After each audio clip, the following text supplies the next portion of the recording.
किस्मत बदल लेते हैं वो जाबाज जिनमें मेहनत करने का हुनर होता है।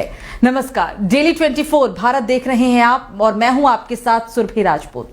इस कहावत को सच करके दिखाया है दी यंग डायनेमिक एंड बहुमुखी प्रतिभावान यूनिवर्सिटी के चांसलर और बरेली के मेयर उमेश गौतम ने। अपनी तकदीर की इबादत इन्होंने खुद अपने ही हाथों से लिखी और आज जमी का ये सितारा अपनी एक चमक बिखेरते हुए आसमान को छू रहा है। देखिए हमारी ये खास रिपोर्ट। उमेश गौतम को भारत के सर्वश्रेष्ठ नवोन्मेषी और गतिशील मेयर के रूप में जाना जाता है। उमेश गौतम लगातार 2 बार बरेली के महापौर के पद पर काबिज हैं। उत्तर प्रदेश से लेकर दिल्ली तक बढ़ती लोकप्रियता के चलते राजनीतिक गलियारों में इनकी अच्छी खासी चर्चाएं हैं। इतना ही नहीं, वो प्रधानमंत्री नरेंद्र मोदी के लक्ष्य कदम पर चलते हुए सबका साथ, सबका विकास और सबका विश्वास स्लोगन को साकार भी कर रहे हैं। इन्होंने महानगर बरेली को विकसित महानगर बनाने में कोई कोर कसर नहीं छोड़ी। इन्होंने बरेली शहर को बदल दिया। साथ ही उमेश गौतम मुख्यमंत्री योगी आदित्यनाथ के सबसे भरोसेमंद महापौर के रूप में भी जाने जाते हैं।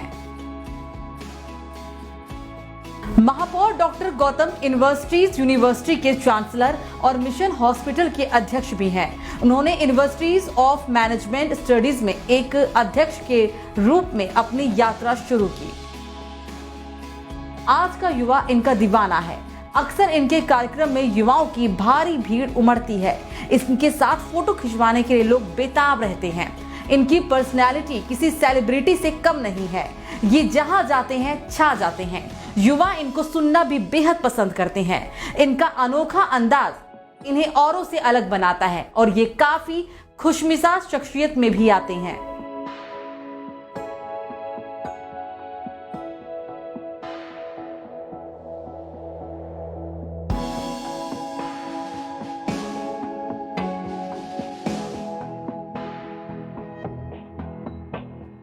हर तरफ इनके किए कामों की चर्चा होती है, जिसकी वजह से लगातार दूसरी बार भी बरेली महापौर के पद पर वो बरकरार है। ये इतने सरल स्वभाव के हैं कि इनको अक्सर कार्यक्रमों में जमीन पर बैठकर खाना खाते हुए देखा जाता है। हर 30 त्योहार को बरेली में बड़े ही धूमधाम से मनाया जाता है। हर जाति वर्ग को एक समान समझने वाले उमेश गौतम की जितनी तारीफ की जाए उतनी कम है। इनकी तस्वीरों और वीडियो को देखकर इनकी लाइफस्टाइल का अंदाजा भी लगाया जा सकता है। इनका बचपन कहां बीता, पारिवारिक पृष्ठभूमि क्या रही। उत्तर प्रदेश के अलग अलग शहरों में इनका बचपन बीता। इनके पिता पुलिस में थे और अक्सर उनका तबादला एक शहर से दूसरे शहर में होता रहता था। स्कूलिंग करने के बाद इन्होंने रुहेलखंड यूनिवर्सिटीज मुरादाबाद से ग्रेजुएशन की पढ़ाई की। इसके बाद गाजियाबाद से मैनेजमेंट में डिप्लोमा लिया। यूनिवर्सिटी तक का सफर कैसे तय किया। हालातों से लड़ने का हुनर, कुछ कर गुजरने का जज्बा और ईमानदारी उमेश गौतम ने अपने पिता से सीखी। उमेश गौतम ने दिल्ली की एक एक्सपोर्ट फर्म में असिस्टेंट मैनेजर की जॉब की। हालांकि ये जॉब इनके जीवन की ये पहली और आखिरी जॉब थी। दरअसल साल 1996 में गवर्नमेंट की एक पॉलिसी आई कि प्राइवेट एजुकेशन भी कॉलेज में ही लाई जाए और उसे all India council of technical education से एफिलिएट किया जाए।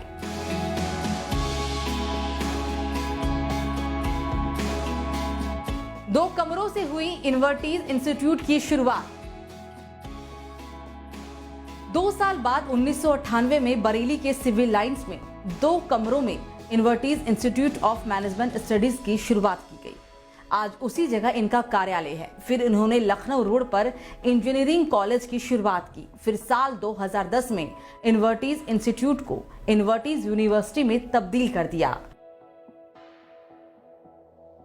यूनिवर्सिटी को न केवल भारत में बल्कि विदेशों में भी सर्वश्रेष्ठ यूनिवर्सिटी बनाने की दिशा में आगे बढ़े हैं।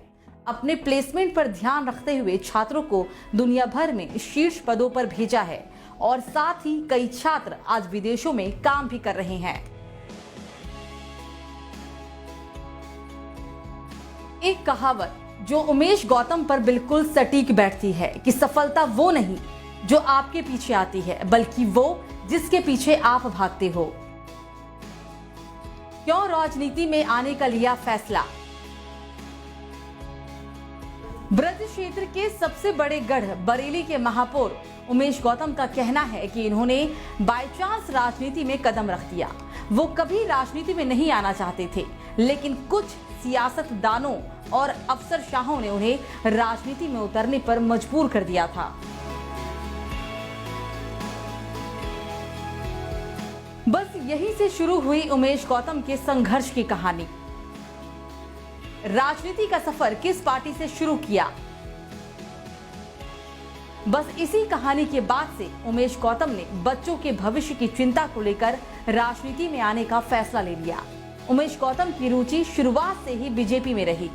होश संभालने के बाद से ही अखिल भारतीय विद्यार्थी परिषद से जुड़े रहे, लेकिन कभी राजनीति में आने का नहीं सोचा था।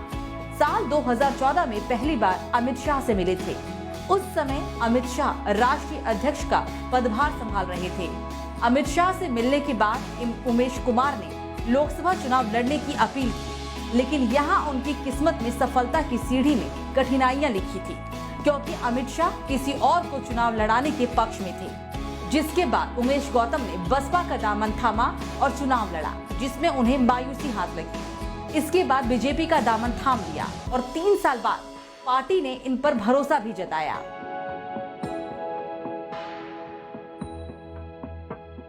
पहली बार चुनाव कब लड़ा? ये बात साल 2017 की है। इस बीच सबसे बड़ी और सबसे खास बात ये थी कि ब्रज के सबसे बड़े गढ़ बरेली में पिछले करीब 17 सालों से बीजेपी का कोई भी मेयर नहीं बन सका था, लेकिन उमेश गौतम की निष्ठा और लोकप्रियता ने पार्टी के भरोसे को टूटने नहीं दिया। और ये वो दौर था जब 17 साल में पहली बार मेयर की कुर्सी जीतकर पार्टी की झोली में आ गिरी। जीतने के बाद जनता के लिए सबसे पहले क्या काम किया? मेयर बनते ही सबसे पहले अपने चुनावी घोषणा पत्र का पहला वादा उन्होंने पूरा किया। ये वादा पहली बोर्ड बैठक में भी पूरा किया गया और कई इलाकों का खुद ट्रैक्टर से सर्वे भी किया। फिर पूरे इलाके का सर्वे कराया गया और फिर शुरू हुई विकास कार्यों की रफ्तार। फिर बारी आई टूटी सड़कों की मरम्मत, अतिक्रमण मुक्त सड़कें, जलभराव से निपटारा, कूड़े का निस्तारण और छुट्टा पशुओं से निजात दिलाने की। अपना विजन समझाने के लिए ऐतिहासिक फैसला लिया। बरेली वासियों को अपने विजन समझाने के लिए एक ऐतिहासिक रोड मैप तैयार किया, ताकि नगर वासियों को ये समझ आए कि वो किस तरह का शहर चाहते हैं। अपने एक इंटरव्यू में उमेश गौतम ने कहा कि आज बरेली का सबसे बड़ा आकर्षण केंद्र है राजेंद्र नगर की वो रोड है जिसे बरेली का हर इंसान देखना चाहता है, रात में वहां जरूर जाना चाहता है। दूसरी बड़ी रोड ईंट पजाया से डेलापीर तक और डेलापीर से IVRI पुल तक बनी, लेकिन इस बीच सबसे बड़ी परेशानी बिजली थी। फिर बिजली के पोल को लगाए गए और 6 महीने के अंदर ही पूरी तस्वीर बदल गई। अपने कार्यकाल में लगभग 1000 करोड़ रुपए से अधिक के विकास कार्य करवाए, जो कि बरेली के इतिहास में आज तक किसी भी मेयर ने अपने कार्यकाल में नहीं करवाए हैं।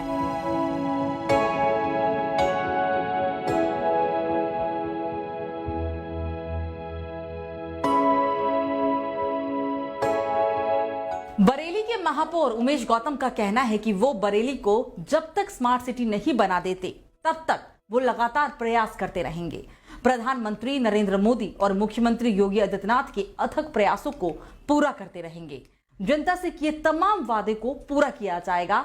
तो आज के इस खास पेशकश में मुझे दीजिए इजाजत। नमस्कार।